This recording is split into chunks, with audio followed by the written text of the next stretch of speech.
dan 7% serta oleh 19% dan 6% keluarga. Hasil analisis gizi keluarga menunjukkan produksi pekarangan berkontribusi 137,8 kilokalori energi, 4 gram protein, 158 international unit, dan 40,2 mg vitamin C per keluarga. Juga diketahui kontribusi zat gizi dari pekarangan terhadap recommended dietary allowance adalah 1,89% energi, 1,92% protein, 12,39% vitamin A, dan 23,63% vitamin C. Bapak, Ibu yang saya hormati, konsumsi beras per kapita di Indonesia berdasarkan BPS tahun 2012 adalah 113 kg per orang per tahun. Hal ini masih sangat besar dibandingkan dengan negara-negara tetangga di sekitar Indonesia. Konsumsi beras bisa dikurangi dengan menggerakkan masyarakat untuk mengkonsumsi pangan lokal. Untuk hal tersebut diperlukan kebijakan pemerintah yang konsisten. 4 kebijakan di tingkat pusat telah diikuti dan telah ditindaklanjuti pada level di bawahnya, yaitu diketahui ada 26 peraturan gubernur, 53 peraturan bupati dan wali kota, sehingga Badan Ketahanan Pangan ini melalui program percepatan penganekaragaman konsumsi pangan telah mencanangkan aksi dengan membentuk tim pemberdayaan P2KP yang bertugas antara lain memantapkan pelaksanaan program percepatan penganekaragaman konsumsi pangan berbasis pemanfaatan pekarangan. Bapak Ibu yang kami hormati, logikanya jika setiap keluarga memiliki ketahanan pangan yang baik, maka dalam satu RT, satu RW diharapkan memiliki ketahanan pangan yang baik pula. Analoginya, untuk di tingkat desa, kelurahan, di tingkat kecamatan, di tingkat kabupaten kota, di tingkat provinsi, hingga akhirnya akan mendukung ketahanan pangan pada tingkat nasional. Keanekaragaman sumber pangan lokal penghasil energi sudah sangat dikenal oleh masyarakat. Sumber pangan lokal tersebut sangat beragam, tersebar di seluruh provinsi, di pulau-pulau, di kepulauan di Indonesia, dan yang menarik, semua komoditi tersebut sebagian besar dibudidayakan di lahan pekarangan. Prinsip optimalisasi pemanfaatan pekarangan adalah bagaimana mengelola pekarangan dengan baik agar dapat dijadikan tempat budidaya ragam tanaman, ternak, dan ikan. Ini adalah salah satu usaha untuk meningkatkan kuantitas dan kualitas, memperoleh pangan yang beragam, bergizi, berimbang, serta aman. Untuk mencapai pola pangan harapan ideal pada tahun 2012, 2013, 2014 masih diperlukan konsumsi masyarakat pada umbi-umbian, kacang-kacangan, sayuran, dan buah, serta pangan hewani. Pekarangan berpotensi menghasilkan pangan, terutama buah dan sayuran.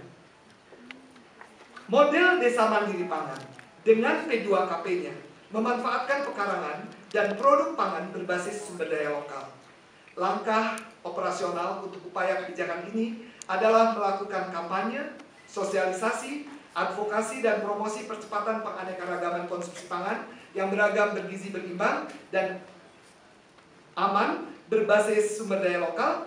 Juga pentingnya pendidikan konsumsi pangan, penyuluhan kepada kelompok wanita tani, kepada ibu-ibu rumah tangga dalam unit Dasa Wisma.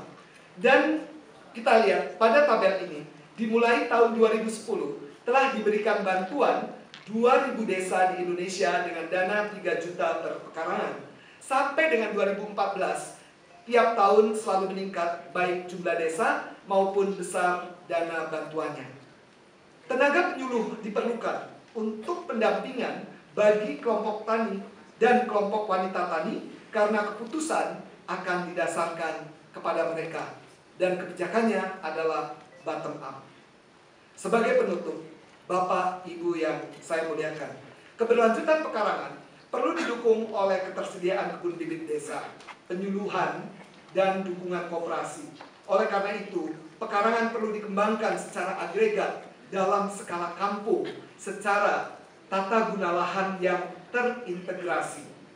Beberapa saran disampaikan. Pengembangan pekarangan secara ekologis disarankan tetap memperhatikan the critical minimum size of pekarangan adalah 100 meter persegi. Struktur agroforestry pekarangan perlu dirancang spesifik sesuai dengan ekosistem sumber daya biofisik setempat. Ketiga, zona bagian belakang, baik di pekarangan perdesaan maupun perkotaan, harus dipertahankan keberadaannya untuk mencapai keseimbangan fungsi produksi, fungsi ekologis melalui praktek sistem agroforestry. Dan keempat, konservasi keanekaragaman hayati pertanian pekarangan harus tetap dijaga dengan cara mempertahankan jenis tanaman penghasil pangan lokal. Pada kesempatan yang berbahagia ini, izinkan saya menyampaikan rasa bersyukur dan ingin mengucapkan terima kasih kepada semua pihak yang telah berperan sehingga saya berdiri di mimbar ini. Terima kasih saya sampaikan kepada Rektor IPB dan jajarannya, Ketua Dewan Guru Besar IPB dan jajarannya, dan Kepala LPPM IPB. Terima kasih dan rasa hormat saya sampaikan kepada Dekan beserta jajarannya, dan terima kasih dan hormat saya sampaikan kepada orang-orang yang telah berjasa membimbing saya dalam menempuh pendidikan tinggi di strata S1, strata S2 yang saya lakukan di IPB, strata S3 di Okayama University Jepang, dan postgraduate yang telah saya laksanakan di Belanda, telah banyak memberi inspirasi dalam langkah hidup saya ini. Terima kasih kepada semua Bapak dan Ibu guru semenjak saya bersekolah di SD, SMP, dan SMA yang telah mengajarkan ilmu dan mendidik saya dengan teramat baik. Kepada semua kawan dan sahabat di SD, SMP, dan SMA di Cirebon, juga kepada sahabat di kelompok 1 dan kelompok 2 Gemuruh, juga agronomi 16 S1 IPB, sahabat mancanegara saat saya kuliah di ITC Belanda, serta di Okayama University Jepang, saya ucapkan banyak terima kasih. Terima kasih yang tak terhingga saya sampaikan kepada Insinyur Jain Rahman almarhum yang telah banyak memberi inspirasi saya dalam teknik mengajar serta profesionalisme di bidang arsitektur lanskap. Kepada Profesor Nurhayati Ansori Macik yang selalu memberi perhatian penuh keibuan sejak saya menjadi mahasiswa bimbingan beliau, menjadi asisten beliau, hingga saya menjadi guru besar. Profesor Nurhayati Macik dan Profesor Ansori Macik adalah model guru ideal bagi saya, bahkan model keluarga ideal bagi saya.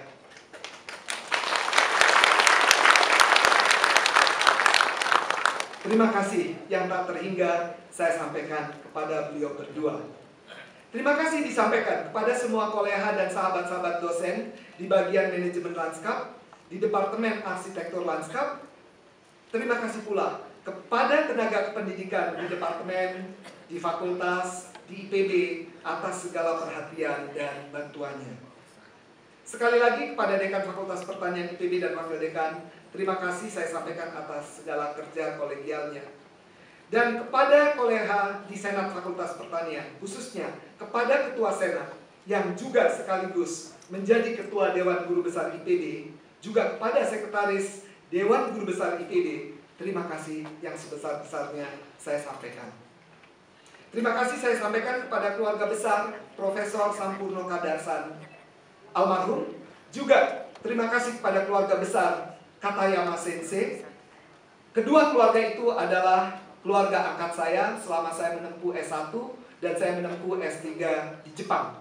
Banyak sekali ilmu dan pengalaman yang saya timba selama saya tinggal bersama 3-4 tahun di keluarga-keluarga mereka. Penghargaan dan terima kasih banyak kepada penelaah naskah orasi ilmiah Profesor Wahyu Komara Mugnisa, Profesor M. Akozin, dan Dr. Nurhayati HS Arifin atas segala koreksi, catatan-catatan.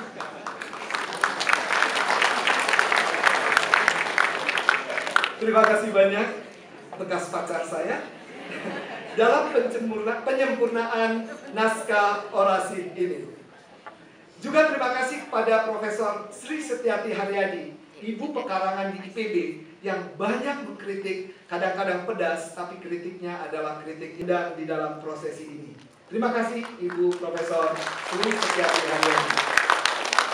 Terima kasih tak terhingga yang tidak bisa diungkap dengan kata, hanya sembah sujud yang dapat saya haturkan kepada ayahanda dan ibunda almarhum dan almarhumah, juga bapak dan ibu mertua almarhum dan almarhumah. Mereka telah mengantarkan hidup saya dengan cinta, kasih, dan sayang. Kakak-kakak saya dan keluarganya, adik-adik ipar saya dan keluarganya, saya mengucapkan terima kasih dalam kekuatan tali persaudaraan, cinta, kasih, dan sayang kita semua. Terima kasih teristimewa kepada istri tercinta yang duduk di depan, serta putriku tersayang. Selama ini selalu memberi dukungan, senyuman, peluk cium, kehangatan keluarga, kesabaran kalian berdua banyak memberi pelajaran hidup bagi saya yang relatif keras dan bersuara keras.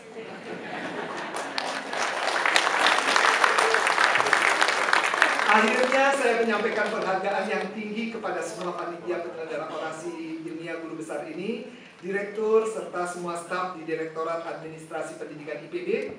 Juga terima kasih kepada Kepala Biro Umum IPB dan staf.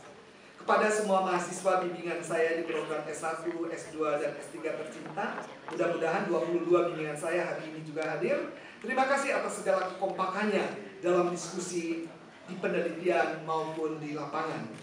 Kepada seluruh Bapak dan Ibu, para undangan yang mulia, saya mengucapkan terima kasih tak terhingga atas kehadirannya dalam acara orasi ini. Saya mohon maaf atas segala kekurangan, kesalahan, dan kealpaan, baik yang disengaja maupun tidak. Semoga Allah Subhanahu wa Ta'ala memberikan rahmat dan hidayahnya. Amin ya robbal alamin. Wabillahi taufiq wal hidayah. Wassalamualaikum warahmatullahi wabarakatuh.